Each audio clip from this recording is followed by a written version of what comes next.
যদি ধীরে ধীরে ধনী হতে চাও তাহলে অর্থ সঞ্চয় করে রাখো।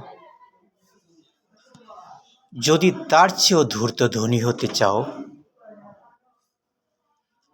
তাহলে বীমা করে রাখো।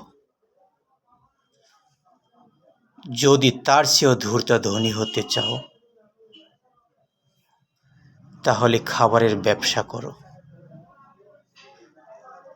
যদি তার চেয়েও দ্রুত ধনী হতে চাও তাহলে মাছ বা কাঁচামালের ব্যবসা করো। যদি তার চেয়েও দ্রুত ধনী হতে চাও তাহলে ইলেকট্রিক পণ্যের ব্যবসা করো। যদি তার চেয়েও দ্রুত ধনী হতে চাও তাহলে রিয়েল এস্টেটের ব্যবসা করো।